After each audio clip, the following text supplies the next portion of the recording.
ફરી એકવાર 75,000 ને પાર સોનું કર્યું છે, રફતાર પકડી છે. કેટલો ભાવ છે આજે? આગામી દિવસોમાં ભાવ ઘટશે, વધશે કે ઘટશે? શું લાગી રહ્યું છે? કેવું અનુમાન કરી રહ્યા છે? જે અગાઉ પણ આપણે કહ્યું હતું તેમ કે સોનાના ભાવ જે એની હાઈ સપાટી 76,000થી જ્યારે 72,000 સુધી ગયા હતા, ત્યારે પણ એક વખત એવું અનુમાન હતું કે જ્યારે પણ વ્યાજદર ઘટાડાની વાત આવશે ત્યારે ફરી એક વખત ભાવ ઉચકાશે. એટલે હાલની પરિસ્થિતિ એ સોનાના ભાવ 75,900 ફરી એક વખત કોટ થયા છે, જ્યારે ચાંદી પણ 88,000 સુધી કોટ થઈ છે. એટલે ગઈકાલની બુધવારની ફેડરલ બેંકની જે મિટિંગ હતી તેમાં એવું અનુમાન કરવામાં આવ્યું કે સપ્ટેમ્બર મહિના સુધીમાં વ્યાજદરમાં ઘટાડો કરવામાં આવશે. જો વ્યાજદરમાં ઘટાડો કરવાની હજી તો વાત આવી છે, ત્યાં પાછો સોનાનો ભાવ ઉચકાયો છે. એટલે આગામી સમયમાં જો વ્યાજદર ઘટાડવામાં આવે તો સોનું ચોક્કસથી અહીંથી પણ ઉપર જઈ શકે છે, એટલે કે નવી એક રેકોર્ડ સપાટી બનાવી શકે તેમ છે. છેલ્લા 3 માસની વાત કરીએ તો છેલ્લા 3 માસમાં જે પ્રકારે રફતાર પકડી છે સોનાએ, 60,000 હતું, હવે 75,000 સુધી પહોંચ્યું છે.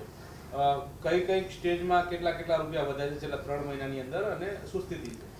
જો પાછલા 3 મહિનાની વાત કરીએ તો લગભગ જે સોનાનો ભાવ 64,000થી 65,000 પર સ્થિર હતો તે ક્યાંક ને ક્યાંક 76,000 એટલે લગભગ 11,000 જેટલો ખૂબ જ મોટો વધારો નોંધાયો છે. જ્યારે જો બીજી બાજુ આપણે વાત કરીએ કે ચાંદીમાં પણ તેટલો જ મોટો વધારો નોંધાયો છે. તો આની પાછળના મુખ્યત્વે કારણમાં એક તો જે આંતરરાષ્ટ્રીય સ્તરે જે પરિબળો કામ કરી રહ્યા છે, તે સિવાય સરહદે તણાવની સ્થિતિ હતી, તેમજ ચાઇનામાં પણ ખૂબ જ મોટા પ્રમાણમાં સોનાની ખરીદી કરવામાં આવી. તો આ તમામ પરિબળો સોનાની જે ભાવ વધારાની સ્થિતિ છે તેને ક્યાંક ને ક્યાંક વેગ આપ્યો છે. તો બીજી બાજુ આપણે વાત કરીએ તો ભારતીય શેર બજાર પણ ખૂબ જ ઉચકાયું, તેની સામે રૂપિયાનું પણ ધોવાણ થઈ રહ્યું છે. એટલે વિશ્વના દરેક ક્ષેત્રમાં ક્યાંક ને ક્યાંક ખૂબ જ વધારો નોંધાઈ રહ્યો છે. બિટકોઇનમાં વધારો નોંધાય, એટલે ક્રિપ્ટોકરન્સી પણ ખૂબ જ ઉપરના ભાવે ચાલી રહી છે. વિશ્વમાં દરેક જગ્યાએ પ્રોપર્ટીના ભાવ પણ વધી રહ્યા છે. તો આ બધાનો જે પણ કંઈ નફો છે તે ક્યાંક ને ક્યાંક સોનામાં પાર્ક થઈ રહ્યો તેવું લાગી રહ્યું છે. એટલે સોનું એક સેફ હેવન છે, અને જો વૈશ્વિક અરાજકતા ફેલાય તેવા સંજોગોમાં પણ સોનાને વેગ મળે છે. તો આપણે પાછલા કેટલાક સમયમાં જોયું કે ઇઝરાયલનું યુદ્ધ હતું કે રશિયાનું યુદ્ધ હતું, તે પણ ક્યાંક ને ક્યાંક તેની ચરમસીમાએ હતું. તો તેના કારણે પણ સોનાને વેગ મળ્યો હતો.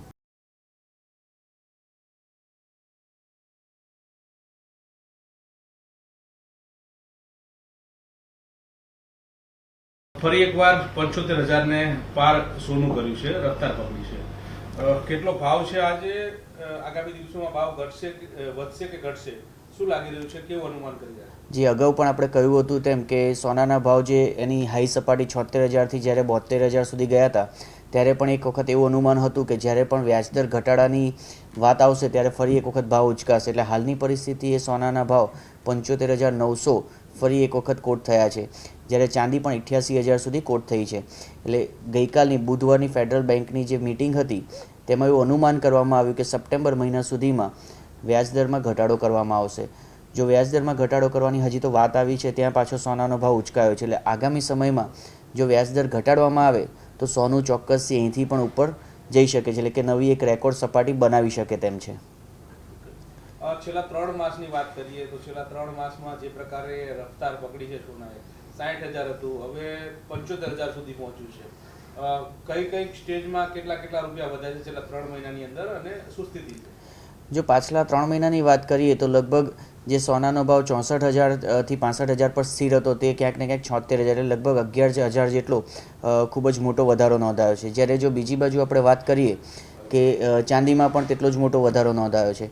તો આની પાછળના મુખ્યત્વે કારણમાં એક તો જે આંતરરાષ્ટ્રીય સ્તરે જે પરિબળો કામ કરી રહ્યા છે, તે સિવાય સરહદે તણાવની સ્થિતિ હતી, તેમજ ચાઇનામાં પણ ખૂબ જ મોટા પ્રમાણમાં સોનાની ખરીદી કરવામાં આવી. તો આ તમામ પરિબળો સોનાની જે ભાવ વધારાની સ્થિતિ છે તેને ક્યાંક ને ક્યાંક વેગ આપ્યો છે. તો બીજી બાજુ આપણે વાત કરીએ તો ભારતીય શેર બજાર પણ ખૂબ જ ઉચકાયું, તેની સામે રૂપિયાનું પણ ધોવાણ થઈ રહ્યું છે. એટલે વિશ્વના દરેક ક્ષેત્રમાં ક્યાંક ને ક્યાંક ખૂબ જ વધારો નોંધાઈ રહ્યો છે. બિટકોઇનમાં વધારો નોંધાય, એટલે ક્રિપ્ટોકરન્સી પણ ખૂબ જ ઉપરના ભાવે ચાલી રહી છે. વિશ્વમાં દરેક જગ્યાએ પ્રોપર્ટીના ભાવ પણ વધી રહ્યા છે. તો આ બધાનો જે પણ કંઈ નફો છે તે ક્યાંક ને ક્યાંક સોનામાં પાર્ક થઈ રહ્યો તેવું લાગી રહ્યું છે. એટલે સોનું એક સેફ હેવન છે, અને જો વૈશ્વિક અરાજકતા ફેલાય તેવા સંજોગોમાં પણ સોનાને વેગ મળે છે. તો આપણે પાછલા કેટલાક સમયમાં જોયું કે ઇઝરાયલનું યુદ્ધ હતું કે રશિયાનું યુદ્ધ હતું, તે પણ ક્યાંક ને ક્યાંક તેની ચરમસીમાએ હતું. તો તેના કારણે પણ સોનાને વેગ મળ્યો હતો.